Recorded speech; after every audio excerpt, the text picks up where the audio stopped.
Assalamualaikum warahmatullahi wabarakatuh. Alhamdulillahi rabbil alamin. Wal aqibatu lil muttaqin wala udwana illa 'alal zalimin. Wassalatu wassalamu ala asyrafil anbiya'i wal mursalin wa ala alihi wa sahbihi wa man ihtada bihadiyatihi wastana bisunnatihi ila yaumiddin. Subhanaka la ilma lana illa ma 'allamtana innaka antal alimul hakim. ولا حول ولا قوة إلا بالله العلي العظيم ولا حول ولا قوة إلا بالله العلي العظيم ولا حول ولا قوة إلا بالله العلي العظيم. قال رب اشرح لي صدري ويسر لي أمري واحلل عقدة من لساني يفقه قولي أما بعد. Yang hormati dan dikasihi sekalian ahli keluarga, yang hormati dan dikasihi bunda yang tercinta, yang dikasihi adik-adik, yang dikasihi adik-beradik, kaum keluarga, sahabat handai.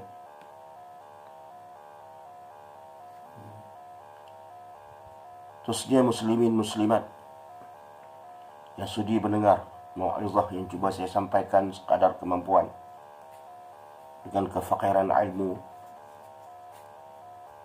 yang Allah kurniakan kepada saya, dengan keterbatasan ilmu yang Allah berikan. Saya cuba sampaikan, mudah-mudahan apa yang disampaikan ini memberi pengajaran, memberi kebaikan pada diri saya dan ahli keluarga saya dan seterusnya pada kita sekalian. Muslimin muslimat yang dirahmati Allah sekalian, pada hari ini kita berada 1 Rabiul Awal.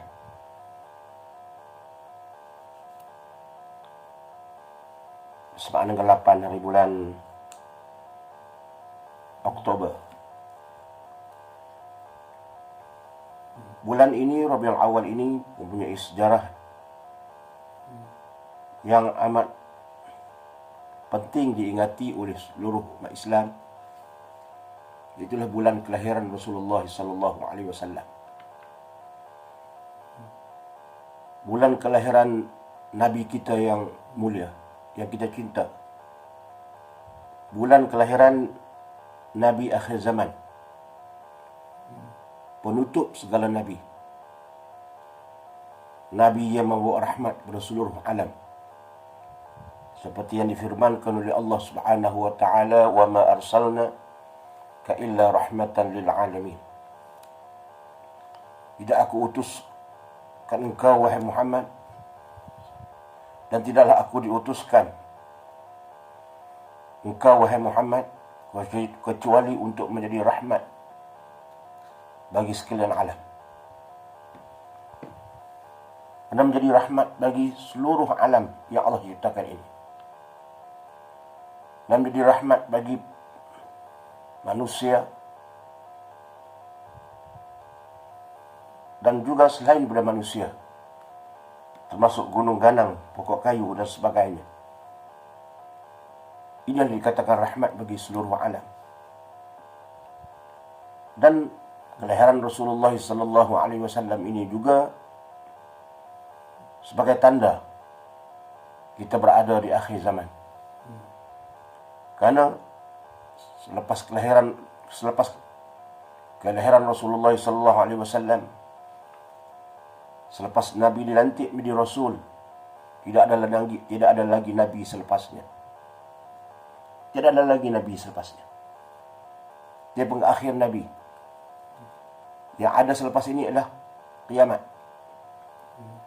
Kalau Nabi-Nabi dahulu, Nabi Adam, Idris, Nuh dan sebagainya, tidak berlaku kiamat di zaman mereka, karena tidak lagi dilahirkan Nabi akhir zaman.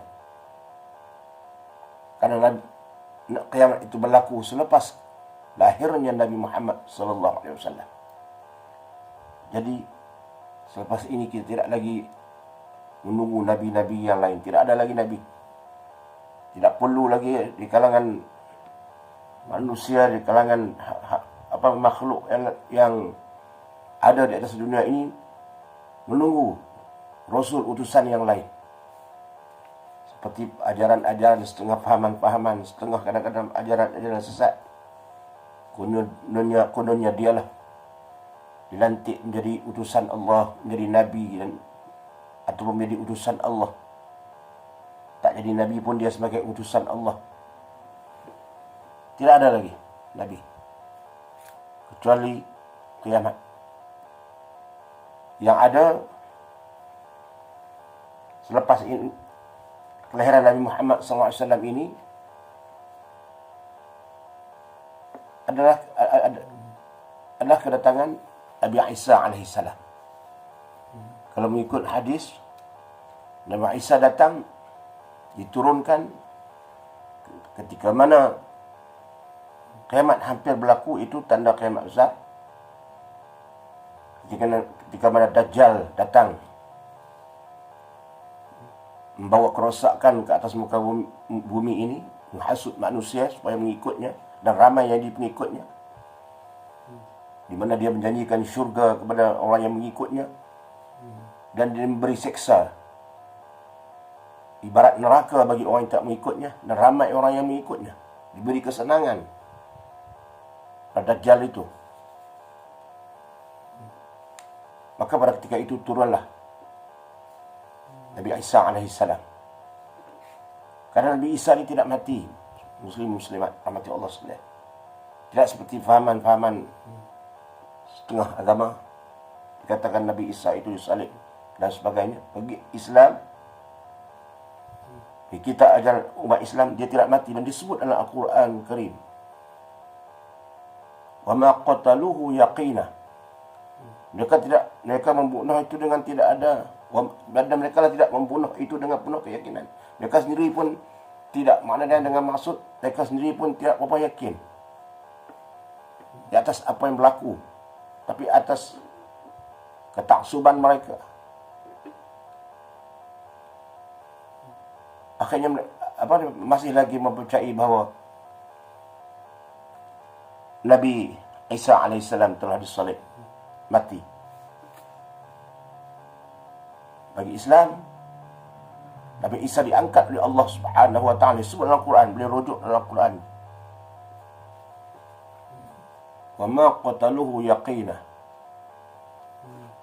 Allah datangkan rupa yang serupa dengannya, lalu dibunuhkan orang itu.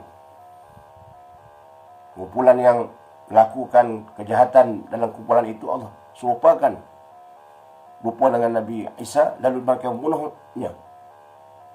Padahal Nabi Isa Allah angkatkan, dan dia akan turun kembali ke bumi. Itu pun bukan membawa syariat baru, bukan dia sebagai Nabi yang terakhir. Dia membawa syariat yang dibawa oleh Nabi Muhammad sallallahu alaihi wasallam. Dia meneruskan apa yang dibawa oleh Nabi Muhammad sallallahu alaihi wasallam, mengikut syariat Nabi Muhammad sallallahu alaihi wasallam. Dia bukan membawa ajaran yang lain daripada apa yang termaktub dalam Al-Quran dan Sunnah. Maknanya Nabi yang terakhir adalah Nabi Muhammad SAW. Dan Nabi Isa AS pun menjadi salah seorang pengikut Nabi Muhammad SAW. Baiklah muslimin muslimat rahmati Allah sekalian, itulah kelebihan Nabi Muhammad, Nabi kita yang kita sayang. Banyak-banyaklah bulan yang mulia ini, Rabiul Awal ini, kita banyak salawat kepada Nabi. Allahumma salli ala sayyidina Muhammad wa ala sayyidina Muhammad kama sallaita ala sayyidina Ibrahim wa ala sayyidina Ibrahim fil alamin innaka Hamidum Majid. Banyakkan salawat kepada Nabi. Banyaklah kita sedekahkan bulan-bulan ini kepada fakir miskin, kerana Nabi suka sedekah. Banyakkanlah kita buat pertolongan kepada anak-anak yatim, kerana Nabi suka kepada anak yatim. Muslimin muslimat rahmati Allah sekalian. Saya sambung lagi kitab persiapan menghadapi kematian yang ditulis oleh almarhum Tuan Guru Datuk Ni Abdul Aziz bin Nikmat. Sudah siri yang ke-9. Siri yang ke-9. Saya huraikan daripada kitab ini. Persiapan menghadapi kematian. Alhamdulillah kita masih hidup pada hari ini. Sebab itu saya masih hidup, tuan-tuan masih hidup. Sebab itu saya dapat bercakap, tuan-tuan dapat mendengar. Kalau Allah matikan malam tadi, kalau Allah matikan kita mana hari ini, tak ada. Tak boleh bercakap dah. Orang akan datang ke rumah kita ramai-ramai,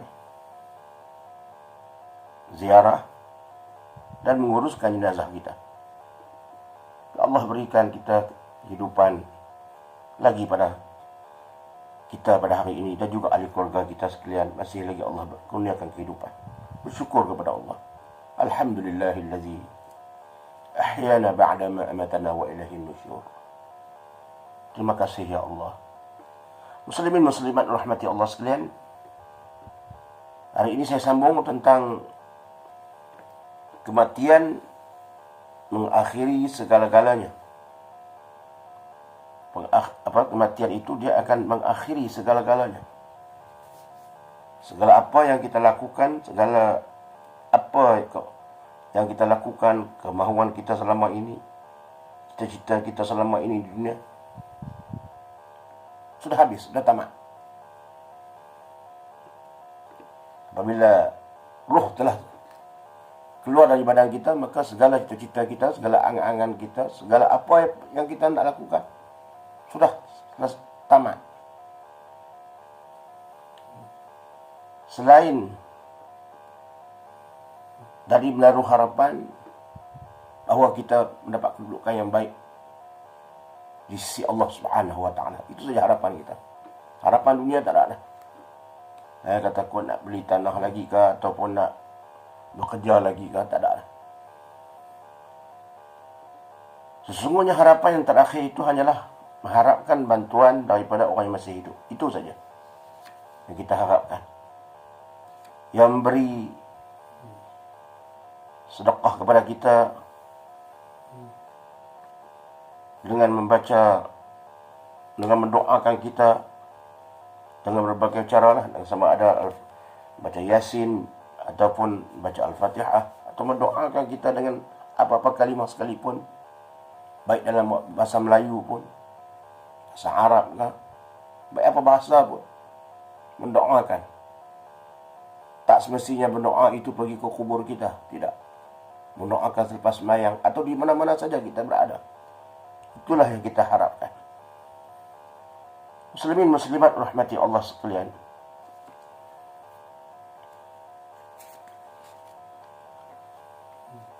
Kita banyaklah doa dan istighfar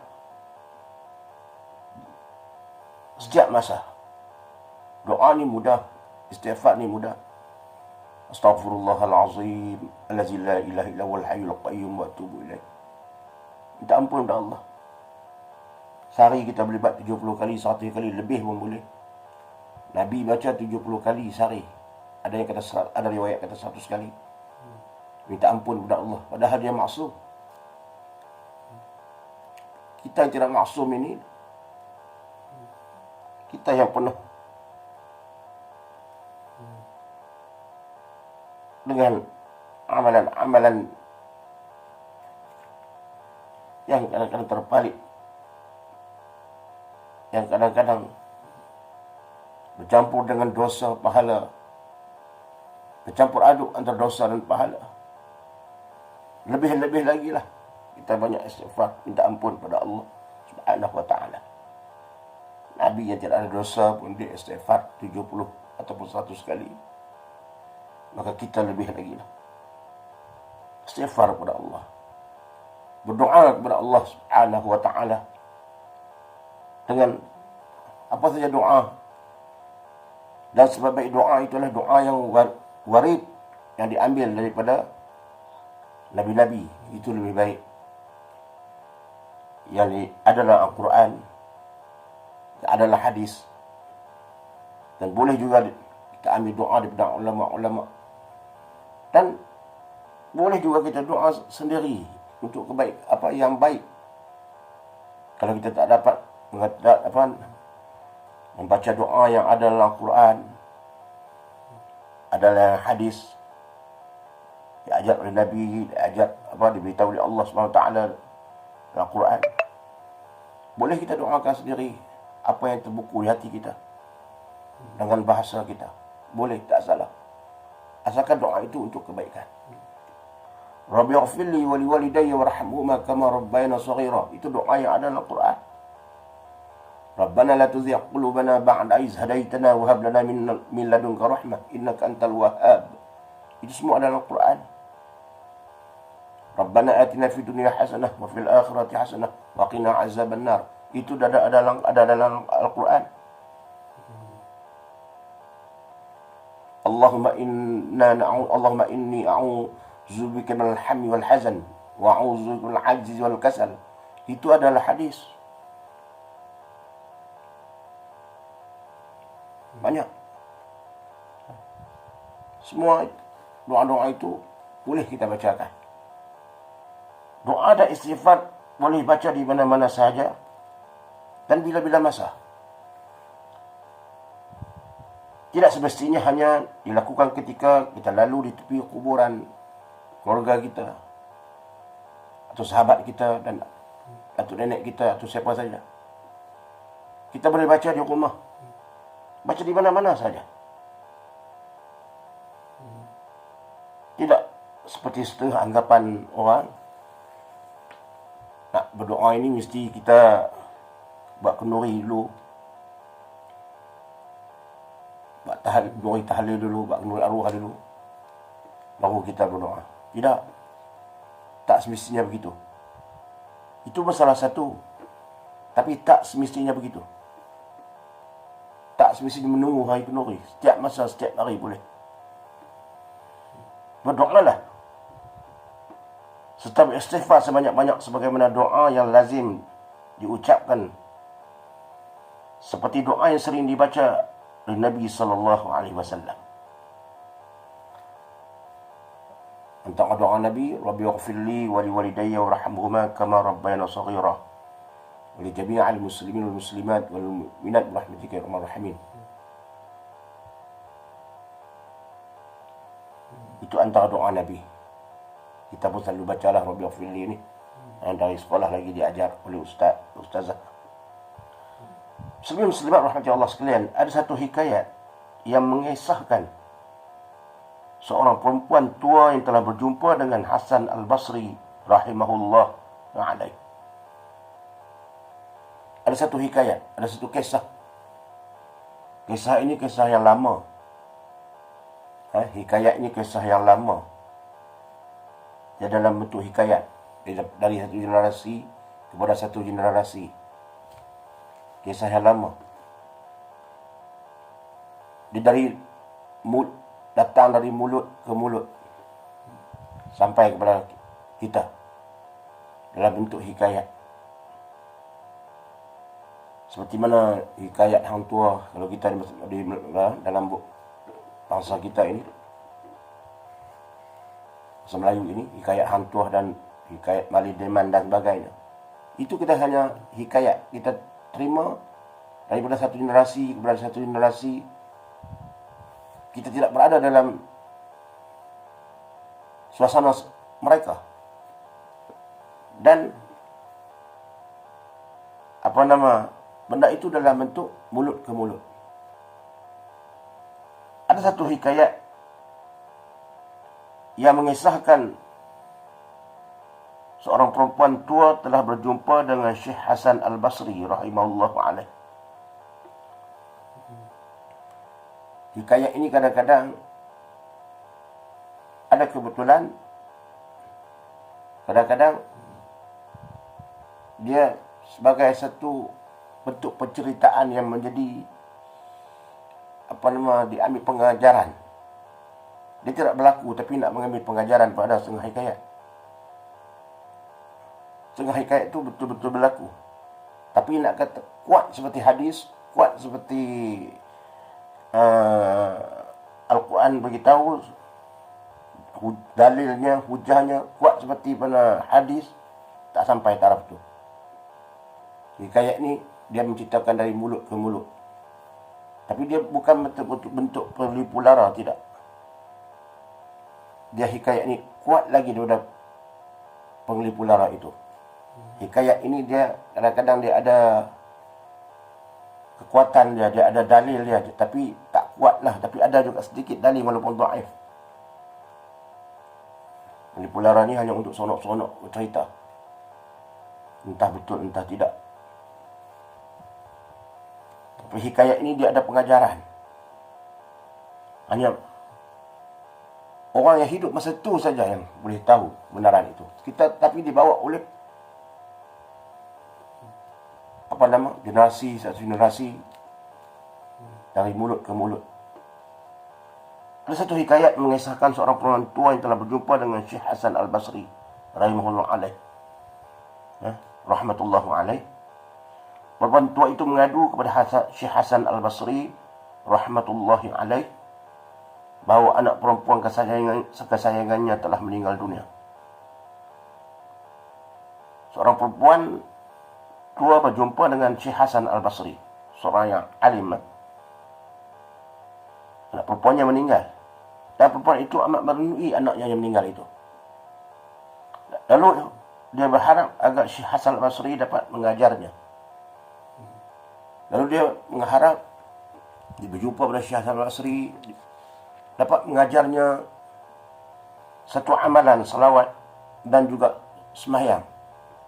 Salawat dan juga sembahyang yang boleh mempertemukan anaknya dalam mimpi, bagi melepaskan rasa ingatan dia tu.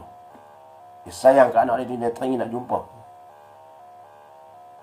dalam mimpi.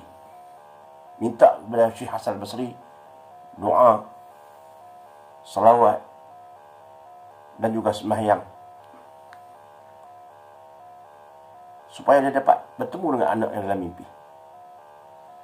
Maka Syekh Hasan Al-Basri pun mengajarkan sejenis salawat. Syekh Hasan Al-Basri ini dia bagi salawat dekat perempuan tua itu, dan juga sembahyang yang dia perlu lakukan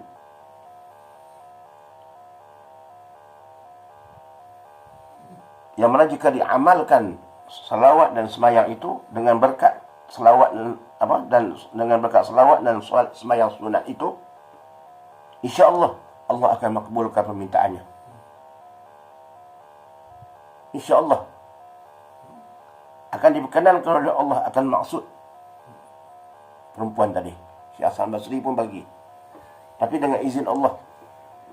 Bukan dia kata baca ini mesti jumpa, tak. Dengan izin Allah, insyaAllah kamu akan bertemu dengan anak kamu dalam mimpi. Maka Syekh Hasan Al-Basri pun mengajarkan sejenis salawat. Tuan Guru tidak menceritakan salawat itu di sini dalam kitabnya. Cuba dia kata Syekh Hasan Al-Basri mengajarkan sejenis salawat dan juga salat sunat. Jika diamalkan maka dengan berkat salawat dan salat sunat itu Allah akan perkenankan. Dan Tuan Guru juga tidak menyebut salat sunat apa, cuma disebut salat sunat saja. Kalau salat sunat tertentu tak ada beritahu. Sembahyang sunat hajat ke dan sunat-sunat yang lain ke, dia tak sebut. Cuma solat sunat. Ini berlaku lama dah, bentuk lama dah.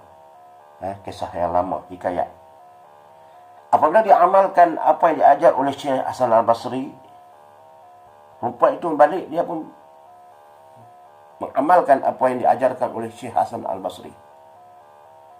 Maka pada satu malam ia bermimpi bertemu. Maka pada satu malam bermimpi perempuan tua itu dan berjumpa dia akan anaknya dalam mimpi itu. Maka dengan izin Allah,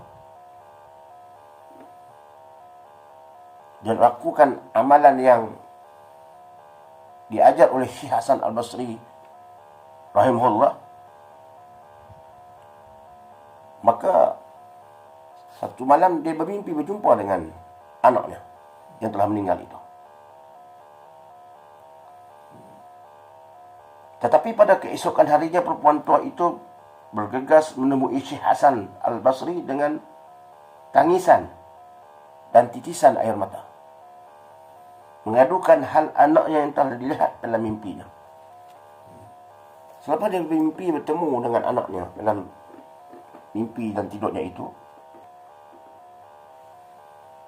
maka keesokan harinya dia pergi jumpa Hasan Basri dalam keadaan dia menangis, dengan titisan air mata yang mengalir, mengadukan hal anaknya yang telah dilihat dalam mimpinya itu.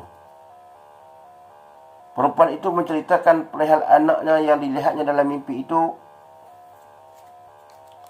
sedang diazab oleh malaikat azab dengan dipakaikan sejenis rantai di tengkoknya,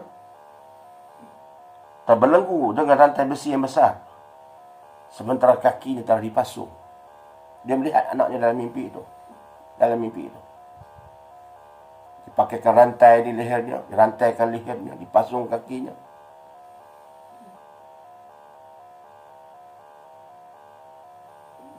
Alangkah sedihnya perempuan tua itu melihat keadaan anaknya itu.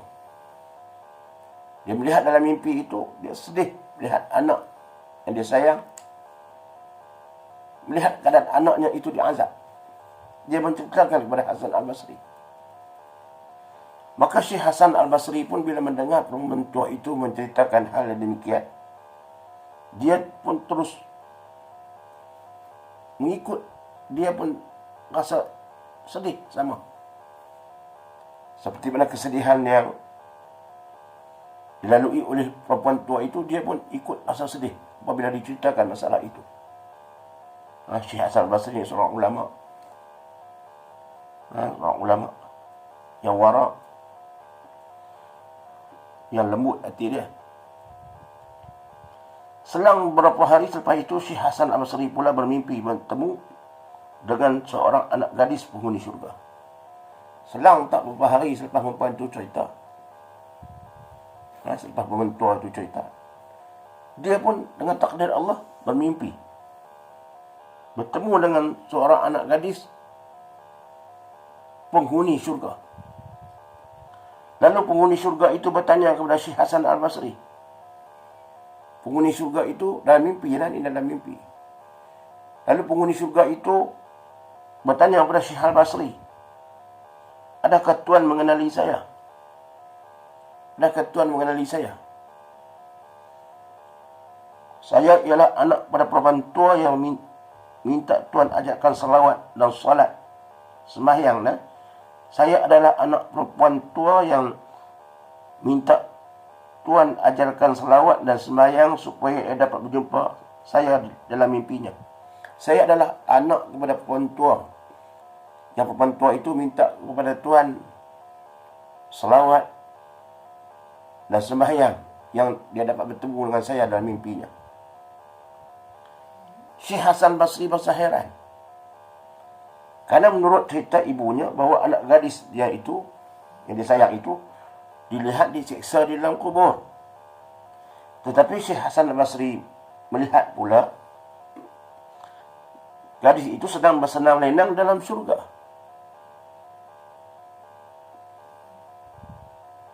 Sedang beristirahat dalam sebuah maligai dengan katil yang berhias indah, dan dipakaikan dengan mahkota yang bertatahkan batu-batu permata yang berkilauan. Dipakai dengan mahkota yang bertatahkan batu-batu permata yang berkilauan. Dalam mimpi itu dilihat. Lalu Syekh Hasan Basri bertanya kepada perempuan gadis itu, bagaimana kamu boleh berada dalam keadaan begini di dalam syurga ini, sedangkan ketika ibumu bertemu kamu dalam mimpi, dia menyaksikan engkau diseksa dengan berbagai azab. Dalam mimpi tadi, Syekh Hasan Basri bertanya kepada perempuan gadis tadi, Bagaimana kamu berada dalam keadaan yang sebaik ini, dalam syurga ini? Sedangkan ibumu menceritakan kepadaku bahawa dia bertemu dengan kamu dalam mimpi bahawa engkau diazab di dalam neraka. Maka gadis penghuni syurga itu pun menjawab, wahai Tuan, pada satu hari lalu seorang di tepi tanah perkuburan. Orang itu membacakan selawat berulang kali. Padahal ketika itu aku bersama 560 ahli kubur yang lain sedang diazab oleh malaikat. Pada satu hari, kata yang gadis yang mati ini, gadis yang dia mimpi, bertemu dalam mimpi ini, dan memang telah mati pun, bertemu dalam mimpi dengan Syekh Hasan Basri. Dia kata pada satu hari lalu seorang di tepi kubur, dia membaca salawat berulang kali. Contohlah, Allahumma salli ala Sayyidina Muhammad wa ala Sayyidina Muhammad, Allahumma salli ala Sayyidina Muhammad wa ala Sayyidina Muhammad. Contoh, ulang kali. Dia lalu tepi kubur tu. Padahal ketika itu dia dan bersama dengan 560 ahli kubur yang lain sedang diazab oleh para malaikat. Lalu menyeru malaikat yang lain kepada malaikat yang sedang mengazabkan kami. Lalu datang satu suruhan malaikat yang lain kepada malaikat yang sedang mengazabkan kami dengan mengatakan, hentikanlah segala azab yang ditimpakan kepada ahli kubur ini. Jangan kamu azab lagi dia. Malaikat lain datang menyuruh kepada malaikat yang sedang mengazab kami. Jangan kamu azabkan lagi mereka. Hentikanlah segala azab ditimpakan kepada ahli kubur ini, kerana berkat dan menghormati salawat ke atas Nabi sallallahu alaihi wasallam yang dibacakan oleh seorang mukmin yang lalu tadi, yang lalu atas di tepi kubur tadi. Mana dengan berkat salawat, Allahumma salli ala Sayyidina Muhammad, dengan berkat salawat dia tidak lagi diazab. Ini kelebihan selawat pada Nabi sallallahu alaihi wasallam, dihadiahkan kepada ahli kubur, dapat melepaskan azab, dapat melepaskan seksaan bagi ahli kubur, bagi yang diazab. Bagi yang mereka tidak azab, dengan selawat tadi akan meningkatkan lagi taraf kedudukan mereka di sisi Allah Subhanahu wa taala. Yang baik dah dalam kubur, yang diberi kedudukan yang baik dalam kubur, dengan berkat selawat akan Allah angkatkan lagi kedudukan mereka, makam mereka, kebaikan mereka dalam kubur. Anak selawat dekat ayah, doa dekat ayah, ayah kita mudah-mudahan dalam keadaan yang baik, akan ayah kita kedudukan yang lebih baik lagi, diangkatkan kedudukan yang lebih baik lagi di sisi Allah. Bagi mereka yang diazab, maka diberhentikan azab itu. Perempuan ini mengatakan, datang seruan supaya jangan azabkan lagi kami. Datang malaikat lain itu supaya azab mereka yang azab itu, mengazab kami itu, hentikan. Kerana tadi ada seorang lalu tepi kubur selawat dan menghadiahkan selawat itu kepada mereka-mereka yang berada dalam kubur. Maka termasuk kami sampai selawat itu sampai pada kami. Pada ketika itu 560 orang sedang diazab. Ini diceritakan dalam bentuk hikayat. Ikhtibar dari hikayat Syekh Hasan Al-Basri ini, terdapat satu anjuran yang baik, iaitu apabila seorang itu lalu di tepi tanah perkuburan, sama ada mereka berziarah ataupun mengiringi jenazah, maka mereka mengucaplah doa-doa dan istighfar serta salawat ke atas Nabi sallallahu alaihi wasallam. Kerana doa dan juga istighfar serta pahala bersalawat itu akan mendatangkan kebaikan kepada ahli kubur.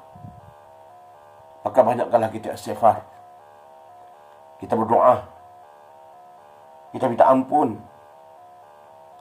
selain pada diri kita, ampunan diri kita, ampunan kepada ahli keluarga kita yang meninggal. Lebih lagi dalam bulan Rabiul Awal ini, bulan kelahiran Rasulullah SAW ini, lebih banyaklah kita selawat. Kalau boleh, kalau dapat, banyaklah selawat daripada bulan-bulan yang lain. Kerana ini keberkatan bulan Rabiul Awal, kelahiran Rasulullah SAW. Dan dengan berkat selawat tadi, menyelamatkan mereka-mereka yang telah diazab di dalam kubur. Kita tak tahu alam kubur, kita tak tahu keadaan mereka. Walaupun batu nisan mereka cantik, walaupun kadang-kadang ada perhiasan di atas kuburan mereka dengan tulisan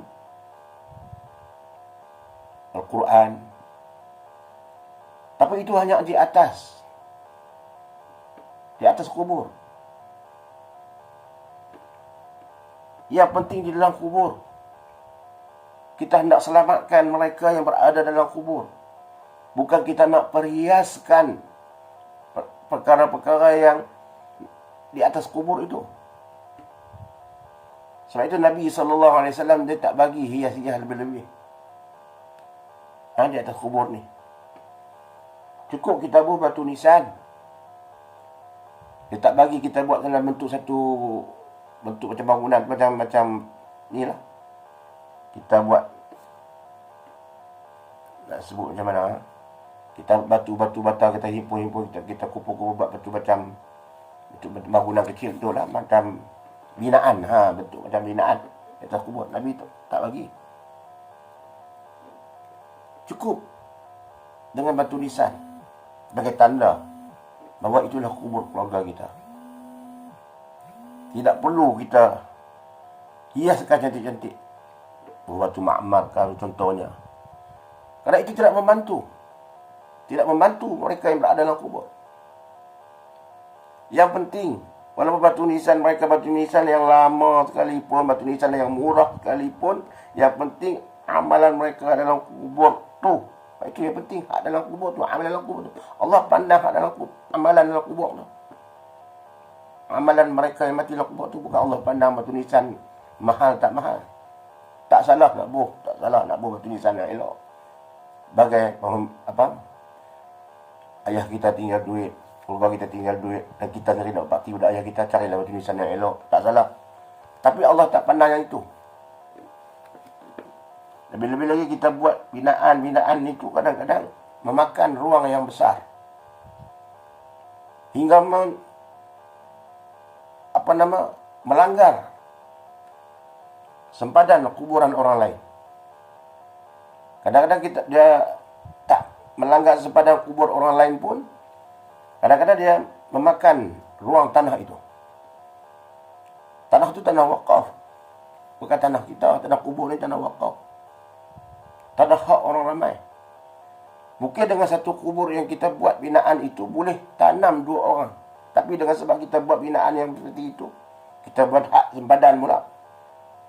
Untuk 2 orang jenazah, hanya seorang jenazah yang boleh tanam. Sebab kita ambil ruang yang besar.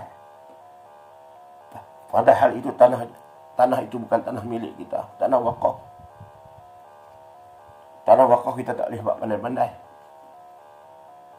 Dia bukan milik kita, tak milik orang ramai. Milik masyarakat umum. Ini antara perlu kita tahu. Tak salah. Kalau kita buat batal sikit-sikit tu, nak buat hak tu tak apalah sikit. Bukan besar. Lagi pula binaan-binaan ini Nabi tak suka. Sebab tu kita lihat di Mekah. Kita lihat di Madinah dan di Mekah. Lihat kubur-kubur sahabat. Kita lihat kubur-kubur sahabat-sahabat yang dekat dengan Rasulullah sallallahu alaihi wasallam. Bagaimana kubur mereka? Batu-batu ya. Batu nisan mereka hanya batu-batu ya. Wajah kali ambil batu-batu hidup tu. Wah. Ringkas saja. Tak seperti kita kadang-kadang buat dengan binaan dan sebagainya, dengan tulisan ayat Quran dan sebagainya. Tidak membantu mereka dalam kubur. Hanya sebagai perhiasan, kadang-kadang sebagai perhiasan untuk kita melihat. .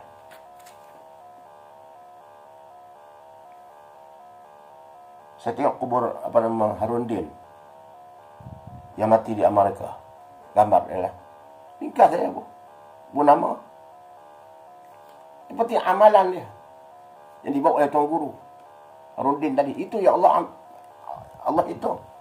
Bukan Allah nak hitung batu nisan kamu cantik, kamu tulis lagi dengan ayat Quran. Allah tak pandang itu. Tapi tak salah kalau kita batu nisan yang elok tu tulis nama, tulis tarikh tu tak salah. Nak tahu tarikh bila dia meninggal supaya kita tak lupa, tak salah. Nak buang yang elok sikit, tak salah. Tapi jangan berlebih-lebihan. Dan juga jangan melanggar sepadan. Memakan ruang yang besar. Sebab kita tanah wakaf. Kita tumpang tanah wakaf. Takut nanti dia jadi benda yang tak baik. Tak baik. Benda tak baik ni takut jadi benda yang tak elok lah. Dosa lah. Kata imam begitu. Muslimin muslimat rahmati Allah sekalian. Iktibar dari hikayat Syekh Hasan Basri ini terdapat anjuran yang baik. Apabila kita lalu tepi kuburan, maka kita ucapkanlah salawat. Dan jugalah berdoa. InsyaAllah sampai kepada mereka-mereka yang menjadi penghuni kubur itu. Apabila melihat kubur atau dia teringat akan alam kubur, hendaklah secara spontan terbit rasa simpati dan belas kasihan terhadap sekalian kubur. Apabila dia teringat ayahnya, kadang-kadang teringat ayah, kadang-kadang kita bukan selalu teringat, kadang-kadang pun ada masa teringat. Bila kita teringat tu, terus kita sedekahkan Fatihah. Mungkin dalam satu hari kita boleh baca 3 kali. Atau kalau sembahyang 5 kali tu 5 kali kita Fatihah. Hadiahkan kepada ayah atau keluarga kita yang lain yang telah pergi. Ada itu sebagai tanda belas ihsan kita kepada mereka. Karena sekiranya Allah Subhanahu wa taala bukakan pintu kasyaf, pasti mereka akan mengetahui rahsia alam kubur. Mereka akan mendengar macam mana keadaan ahli-ahli kubur yang disiksa. Kalau Allah bukakan kasyaf, Allah bukakan hijab, pasti kita akan mendengar macam mana keadaan ahli kubur itu dengan suara-suara mereka itu. Kita tak boleh duduk. Kalau kubur itu ada sampai 500 kubur, mendengar bermacam-macam suara. Yang baik-baiklah, yang baik pun ada. Yang baik dia tak tak merasa kesakitan azabnya. Ini mereka yang diazab oleh Allah Taala melalui malaikat muka dan nakir ini. Kalau didengar oleh manusia, Allahu Akbar, maka pasti kita akan rasa sedih dan kita rasa takut nasib kita macam mana. Sebab itu Allah tutupkan. Sikap seorang mukmin semestinya rasa simpati apabila melihat saudaranya dalam kesusahan. Sifat seorang mukmin dia rasa simpati kepada saudaranya yang berada dalam kesusahan.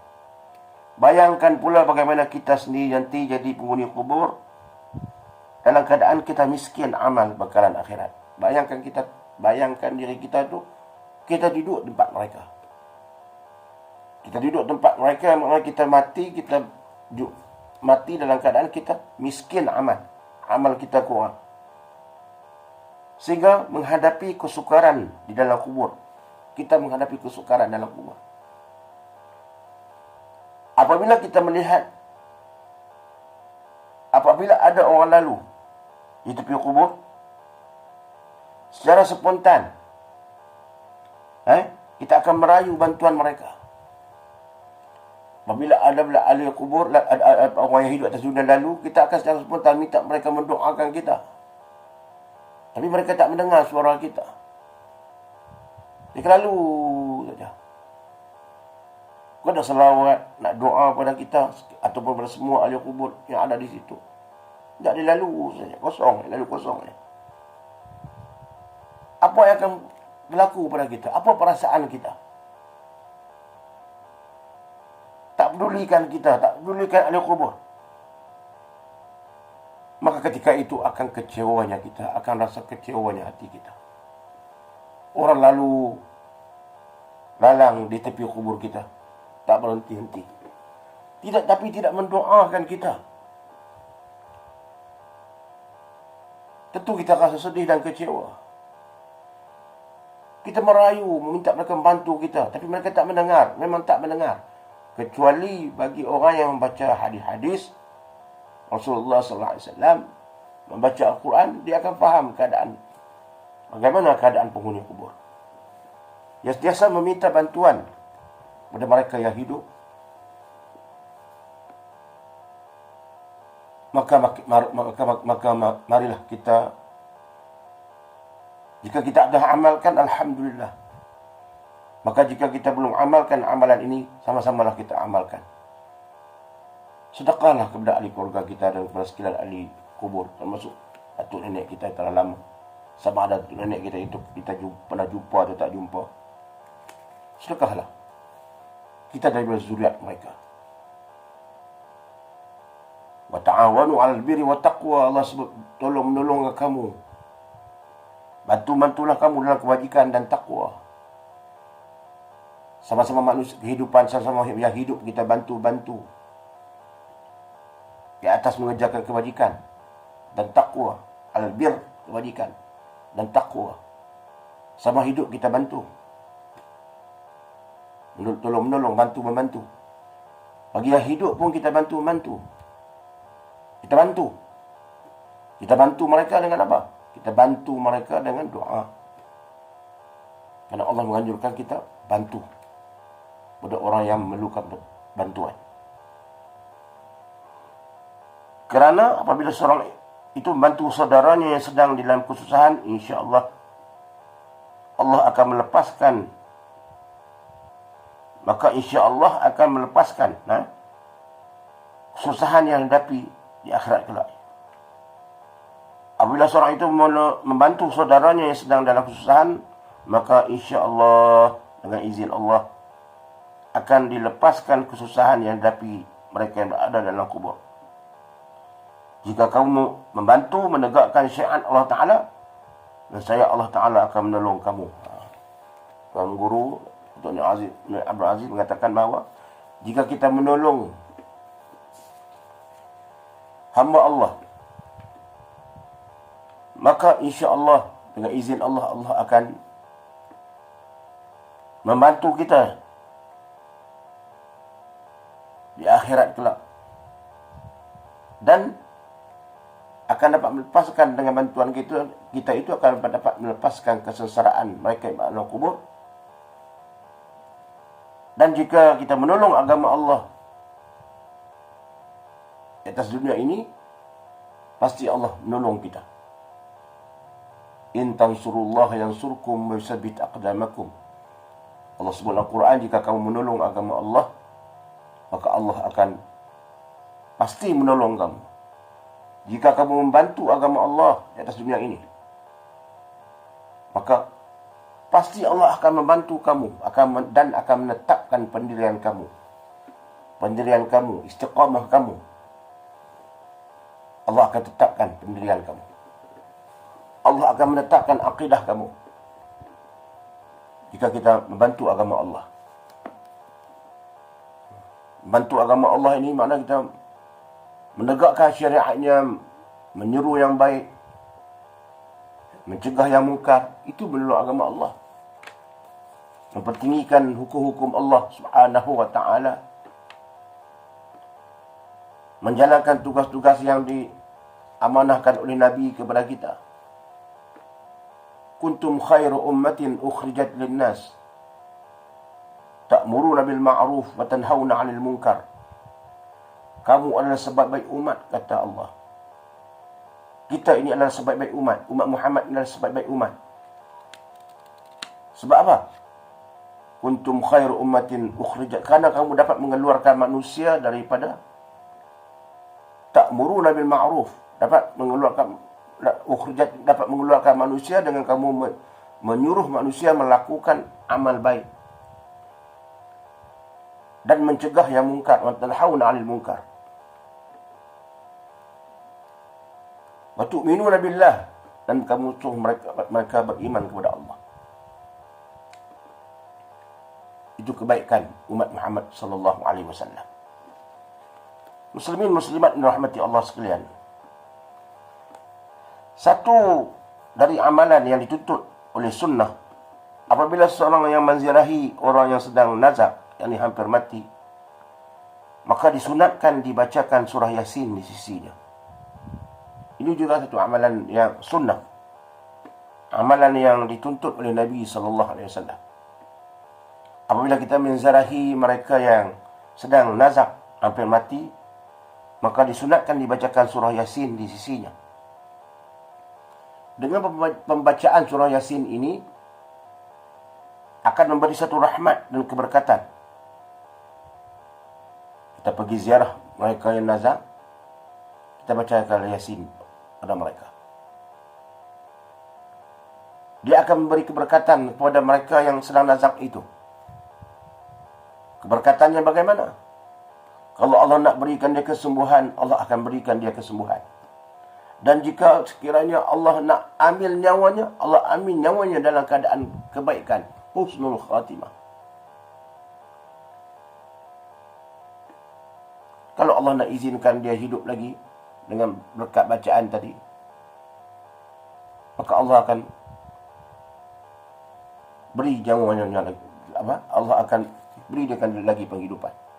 Dan jika ditakdir dengan sakitnya itu membawa kepada kematian, maka dengan bacaan Yasin tadi, kita iringi dia nanti dalam keadaan yang baik, supaya dia pergi, nyawanya keluar dengan baik. Ini niat bacaan Yasin kita. Bukan makna orang baca, kita pergi baca Yasin kepada orang yang sedang nazak itu, bahawa dia terus sihat. Tidak. Itu kuasa Allah. Allah boleh buat. Ada orang yang baca dalam keadaan dia sakit, baca Yasin padanya, sembuh. Dengan izin Allah, lama-lama dia sembuh. Ada juga yang kita baca Yasin padanya, akhirnya meninggal. Dua-dua itu ada kebaikan. Adakah kita baca Yasin itu tidak, yang kita baca Yasin itu tidak makbul? Tidak. Dua-dua makbul. Kita berdoalah hati, jika dia ada lagi umurnya, maka lanjutkanlah usianya, ya Allah. Dan jika sekiranya inilah dia akan bertemu denganmu tidak lama lagi, ya Allah, mana dekat dengan saat kematiannya, ya Allah. Mudah-mudahan dengan berkat baca Yasin aku ini, ya Allah, mudah-mudahan dia pergi dengan keadaan yang sejahtera, ya Allah. Engkau permudahkan ketika diambil nyawanya nanti, ya Allah. Itu yang kita buat. Dua-dua baik kita baca Yasin.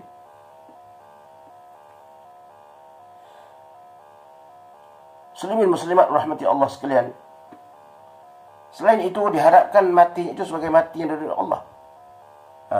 Tuan Guru mengatakan bahawa kalau ditakdirkan dengan baca Yasin tadi dia meninggal, maka kita mengharapkan dia meninggal dalam husnul khatimah. Bukanlah seperti anggapan setengah orang yang tidak berpengetahuan, bahawa apabila dibacakan surah Yasin terhadap orang yang sakit tenat itu, seolah-olah pembacaan itu sebagai mohon kepada Allah Ta'ala supaya orang yang sakit itu dimatikan segera. Bukan seperti setengah anggapan orang, kata Tuan Guru ni Aziz almarhum.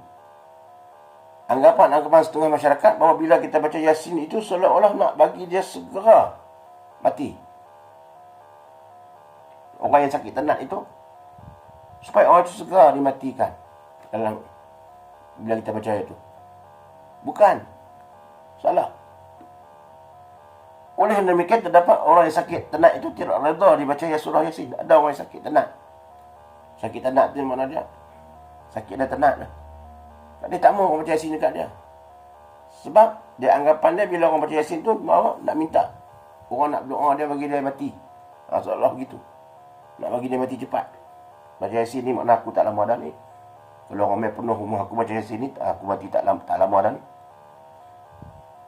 Sehingga orang yang sakit tenat tu gagah juga nak mangkit, sandak.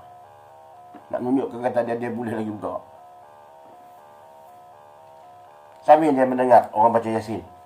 di sisi dia. Dia bangkit. Orang baca Yasin dia baca, tapi dia gagah bangkit juga. Dengar. Dia tak mau kata orang baca Yasin dia tak mau duduk, dia takut mati. Dia berbuat demikian supaya orang menganggap dia sudah sembuh. Dia sihat lagi. Padahal dia sedar bahawa dia sedang sakit dan tidak berdaya untuk bangun. Padahal dia sedang lah. Dia tu nak bangun tak ada. Tapi dia gagah juga bergerak. Nak menunjuk kata-kata dia ni. Tak apa lagi. Boleh lagi. Baca Yasin pun tak apa, baca lah. Tapi dia ni boleh lagi. Dia takut dia bangun tu sebab keadaan dia takut. Dia mati dalam keadaan orang baca Yasin tu. Dan dia fikir bila orang baca Yasin tu malah seolah-olah nak bagi dia mati cepat. Itu anggapan pada pandangan Tuan Guru. Muslimin muslimat rahmati Allah sekalian, mengenai tuntutan membaca Yasin terhadap orang yang hampir mati itu adalah terang disebut dalam hadis yang sahih. Membaca Yasin pada orang yang hampir mati itu adalah hadis yang terang, disebut dalam hadis yang sahih. An-Nasa'i meriwayatkan dalam hadis dari Ma'qal bin Yasar, katanya Rasulullah sallallahu alaihi wasallam bersabda, "Iqra'u Yasin inda mautikum."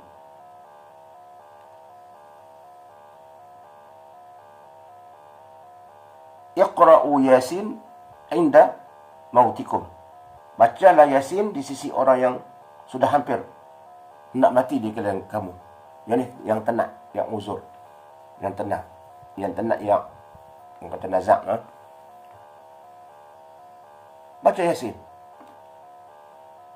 Ada hadis sebut. Dengan inilah sebuah hadis yang jelas menyatakan bahawa dituntut supaya membaca surah Yasin terhadap orang yang sudah hampir menemui ajalnya. Tak salah. Dan memang digalakkan. Kita pergi, kita baca Yasin. Kalau tak boleh baca Yasin, kita baca surah lain, ayat-ayat yang lain, yang mana-mana lah. Fatihah ke apa. Bukan duduk saja, bukan tengok saja. Ini kadang-kadang silap kita pergi ziarah orang yang tenat ni, kita duduk tanya macam-macam di tepi orang sakit tu. Sakit apa, punca apa, bila dia jadi. Kalau dia duduk tenat, kita duduk tanya keluarga dia. Ada di ni, anak-anak dia. Dia boleh makan lagi ke? Tak jumpa doktor ke? Tak pergi berubat dengan bomo mana ke?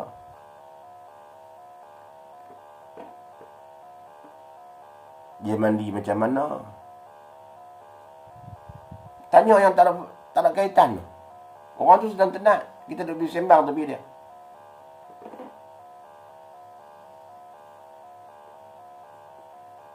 Berapa lama dah dia sakit ni? Berapa hari dah yang tak boleh bangun ni? Sebelum ni macam mana? Dia boleh berjalan ke tak? Jumpa doktor ke tak? Panggil doktor mai ke tak? Tanya perkara yang tak perlu. Bila pergi ziarah orang yang sakit ni, adab dia jangan bicara soal-soal seperti itu. Kita mendoakan dia, kita memberi pengharapan. Kalau dia boleh bercakap lagi, kita beri pengharapan, semangat kepada dia untuk dia sembuh. Kalau dia dalam keadaan nazak, dia tak boleh nak bercakap dah, kita baca Yasin. Bukan tanya pada ahli keluarga dia perkara-perkara yang tak faedah. Kadang-kadang dia mendengar, walaupun dia tenat, dia uzur, dia tenat, dia nazak, tapi dia dengar apa yang kita sembang ni. Dia serabut jiwa dia bila mendengar perkara yang tak faedah itu. Sembang lagi, kadang-kadang sembang bab bendang lagi. Sama kita yang ada, kita pergi tengok sat ya. Sembang tengok sat juga. Lepas tu, kita sembang bicara bab lain. Tepi dia. Bendang hang gerak dia. Tahun ni pada hang boleh ke macam mana ke. Sembang tapi orang yang sakit nazak. Sembang di luar lah. Sembang di luar rumah. Atau sembang di kedai kopi. Bukan sembang di sisi orang yang sedang nazak ni. Di sisi nazak, orang yang nazak ni, dia perlukan ketenangan. Baca Al-Quran. Beri pengharapan.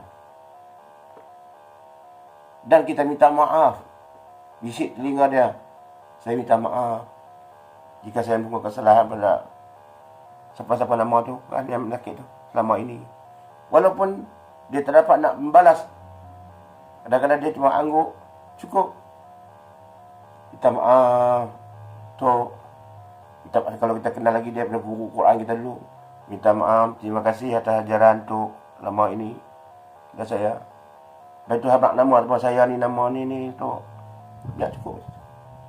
Sebab banyak tu, mudah-mudahan Allah SWT akan bersama dengan tu. Doakan tu berada dalam kebaikan setiap masa. Itu. Ataupun paling kurang, asyhadu an la ilaha illallah wa asyhadu anna Muhammadar Rasulullah. Ataupun bisik la ilaha illallah. Dengar dia. Tapi dah kita bicara bukan yang berkaitan dengan dunia, tapi dia tak boleh. Tapi orang jenazah ni, tapi orang yang sakit ni, sakit orang nazak ni. Anak kita begitu, pergi ziarah orang sakit, pergi itu sekejap ni, nak ziarah bab sakit ni. Itu bercerita bab lain. Bab kerja kita boleh, tapi bukan di situ. Sebab tu kita ziarah orang sakit ni tak boleh lama, tak boleh lama. Sebab kalau lama nanti dia cerita, dia semang jadi ikut lain. Dia semang tajuk lain. Muslim muslimat rahmati Allah sekalian.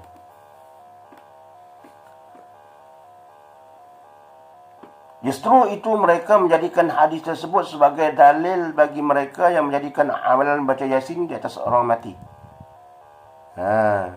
Justru itu disebutkan tadi, Iqra'u Yasin 'inda mautikum, bacalah Yasin di sisi orang yang sudah hampir mati di kalangan kamu, dia hampir mati. Maka justru itu mereka menjadikan hadis tersebut sebagai dalil, menjadi amalan. Dapat ambil juga hadis itu sebagai dalil. Ulama-ulama mengambil hadis itu sebagai satu dalil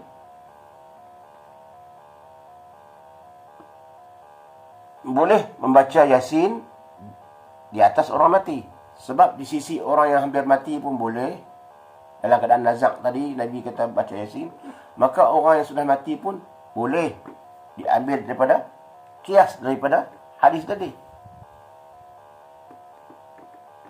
Sama ada orang itu masih terbujur di rumah ataupun telah disemadikan di perkuburan. Sama ada orang itu baru meninggal duduk di rumah ataupun disemadikan di perkuburan. Boleh baca Yasin pada mereka. Kerana mautakum itu juga bermakna orang yang telah mati di kalangan mereka. Mautakum itu Tuan Guru juga maksudnya boleh dipahamkan sebagai orang yang mati di kalangan mereka. Mautakum tu umum.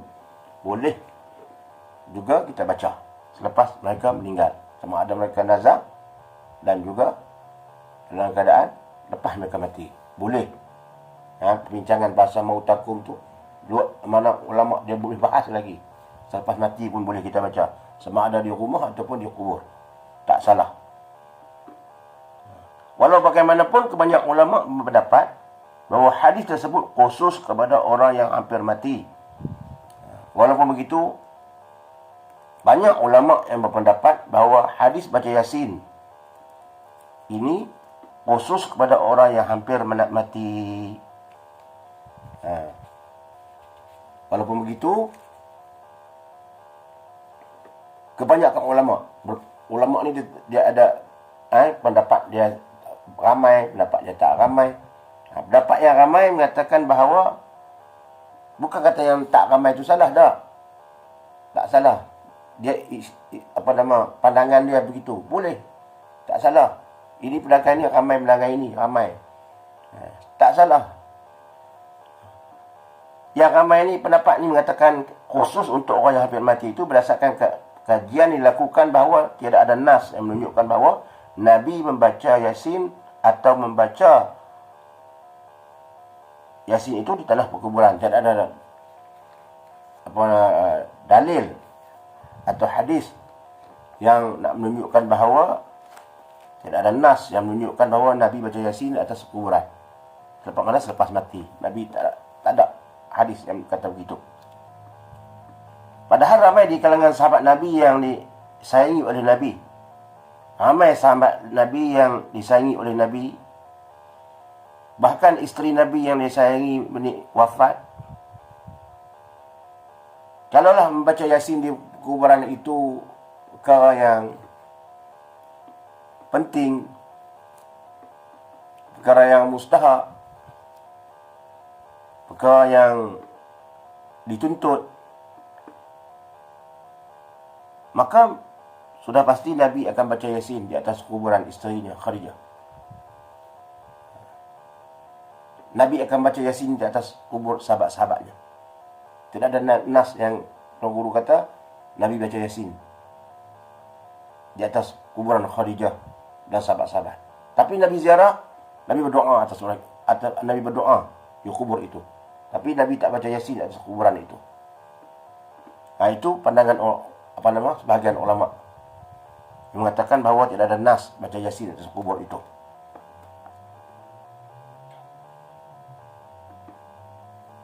Kalaulah membaca Yasin di tanah kuburan itu sebagai melambangkan kasih sayang orang yang hidup dan orang yang telah mati, kalaulah nak menunjukkan bahawa baca Yasin itu sebagai tanda ingatan kita, kasih sayang kita kepada orang yang mati, maka Nabi Muhammad dah baca Yasin di atas kuburan isterinya Khadijah dan juga sahabat-sahabatnya. Nabi cuma berdoa. Oleh itu jelaslah bahawa mautakum yang disebut dalam hadis Nabi itu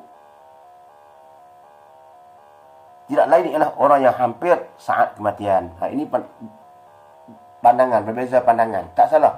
Ikhtilaf ni bahagian berbagai-bagai pandangan ini tak salah, tak menjadi satu dosa. Kadang-kadang dia boleh menjadi satu kebaikan untuk kita mencernakan lagi fikiran kita, mengambil kita fikir dengan lebih baik, kita boleh mengkaji. Sebab itu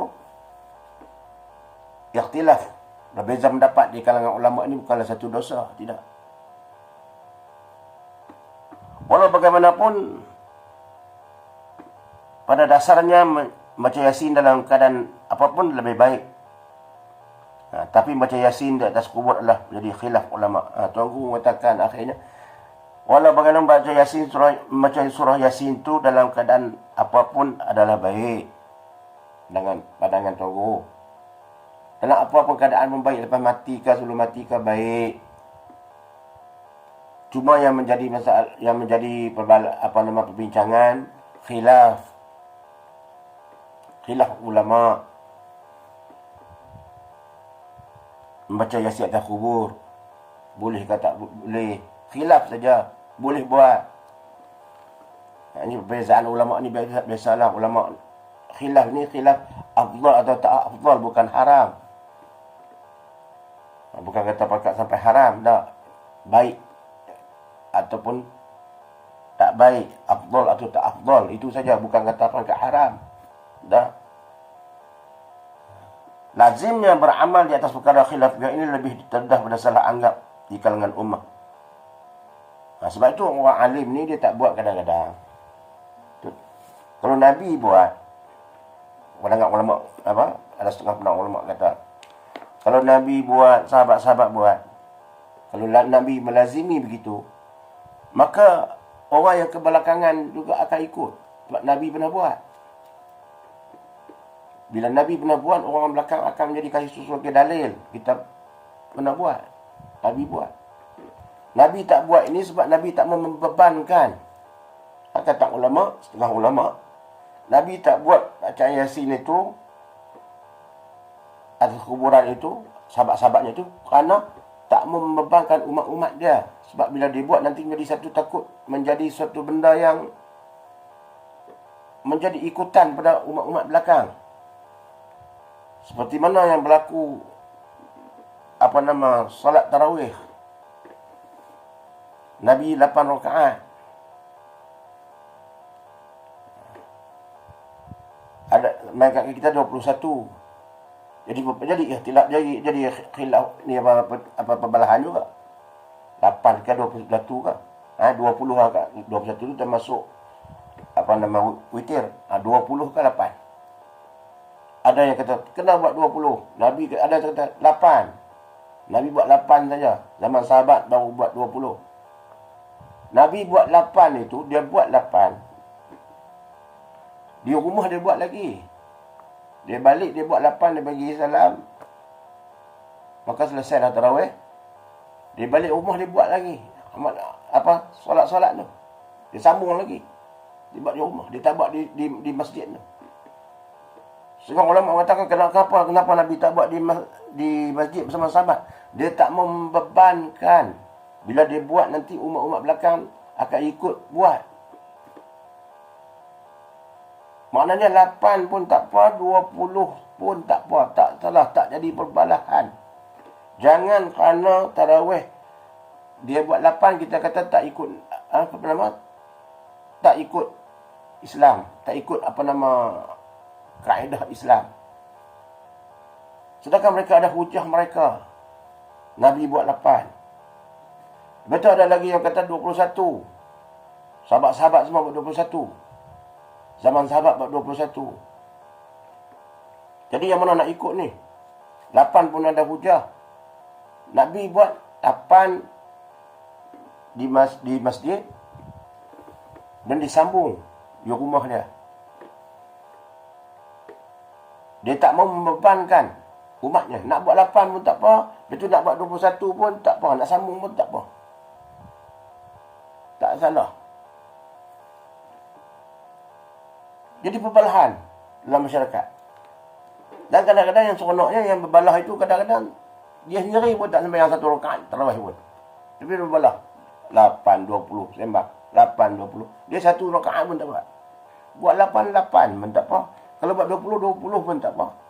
Tak salah, jangan jadi perbalahan. Asalkan buat perkara itu.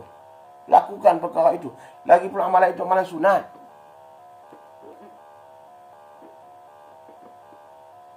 Amalan sunat. Kenapa kita perlu perbalahkan, kita perlu perdebatkan hingga menjadi kadang-kadang bentuk perbalahan lah. Bertengkar. Nak buat ibadat pun sampai nak bertengkar. Buat sudahlah. Yang 20 pun, yang pergi 20 pun kadang-kadang 8 dia keluar lah. Kadang-kadang yang kata 20 tu pun kadang-kadang 8 dia berhenti. Habis rakaat yang ke-8 dia keluar isyak rokok dah. Tapi dia bertekak, tahan 20. Tapi dia sendiri pun bila 8 dia pergi isyak rokok. Tadi witir dia masuk. Tapi bersembang Nabi buat 20. Islam ni agama yang mudah. Al-Islam yusrun wala yusru alaih. Islam ni satu agama yang mudah dan tidak ada agama yang lebih mudah daripada Islam. La yukallifullahu nafsan illa wus'aha. Allah tidak membebankan seseorang itu hanya setakat kemampuan yang dilakukannya. Setakat kemampuan yang boleh lakukan, buatlah. Ini termasuk juga Yasin tadi ni. Nabi tak membebankan. Nak baca Yasin atas kubur, bacalah, tak salah. Walaupun makna bukan Nabi tak buat, bukan makna kita tak boleh buat. Bila Nabi tak buat, mana kita pun tak boleh buat. Tidak. Benda yang baik. Baca Yasin malam Jumaat. Kata Nabi tak buat. Ada juga pendapat. Nabi tak buat baca Yasin setiap malam Jumaat. Bid'ah.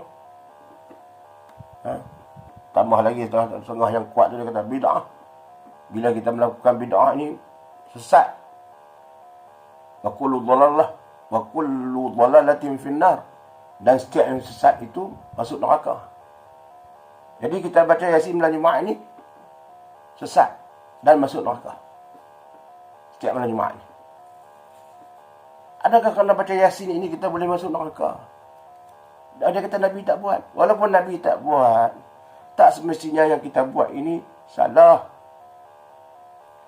Baca Quran salah atau tak salah? Baca Quran salah atau tak salah? Tak salah. Mana lebih baik? Lepas malam Jumaat, lepas Maghrib, balik rumah, tengok TV. Tengok berita. Tanya Aisyah, pergi pula. Atau balik rumah, baca surah Abad. Balik rumah, ataupun tak balik rumah pun duduk di surau, baca WhatsApp. Di WhatsApp. Mana lebih baik daripada lepas Maghrib kita duduk WhatsApp, tengok TV ke, balik rumah baca surah Abad ke, ataupun kita buat satu majlis tahlil dan baca Yasin sementara menunggu Isyak. Kita pilih dua tu, mana yang baik?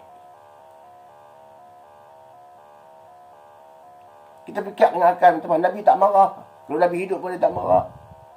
Allah tak marah. Benda baik. Baca Yasin ni tujuannya untuk kita baca Quran. Tapi orang tikai pula. Kenapa baca malam Jumaat saja? Dan malam Jumaat ni kita berkumpul ramai-ramai. Malam Jumaat ni malam yang mulia. Kita pun malam Jumaat ni kita kosong. Kita aktiviti kita esok tu cuti. Ramai orang malam Jumaat ni, biasanya masyarakat kita ni ramai orang berkumpul di masjid, di surau. Apa kata kita buat aktiviti kita baca Yasin? Kenapa baca surah Yasin saja? Surah lain tak boleh? Boleh. Baca surah Baqarah pun boleh. Tapi panjanglah surah Baqarah nak habis. Kita nak baca dengan Aisyah tu berapa jarak, berapa minit saja, 40 minit je lebih kurang. Dengan Aisyah tu sesuailah surah Yasin tadi. Habis Yasin, tahlil, azan. Kalau surah Baqarah, ke 10 lah Aisyah kita. Baca Yasin. Al-Quran. Malam lain kita buat juga, bukan malam Jumaat saja. Malam lain kita baca di rumah. Malam lain kita baca di rumah. Cuma malam Jumaat saja kita buat di masjid lah, kita kumpul ramai-ramai, kita ambil kesempatan. Daripada kita bersembang saja. Dan kadang-kadang ada orang dapat kenduri. Tahlil untuk keluarga dia. Dengan berkat malam Jumaat. Malam Jumaat ni malam yang mulia. Jumaat ni merupakan Sayyidul Ayyam, penghulu bagi segala hari. Tiba-tiba kita nak membida'ahkan dia. Menyesat, kata macam di situ, menyesatkan dia. Tak betul. Itu jadi perbalahan dalam masyarakat. Benda yang tak patut. Adakah di akhirat nanti Allah nak menyiksa? Allah sifat Rahman itu nak menyiksa orang baca Yasin dalam Jumaat ni. Duduk tapi tak boleh masuk syurga. Orang ni semua masuk syurga. Mereka kata, kenapa kamu tak masuk syurga? Saya tak boleh masuk syurga. Kenapa kamu tak boleh masuk? Saya dunia dulu saya baca Yasin. Baca Yasin elok. Kenapa tak boleh masuk syurga?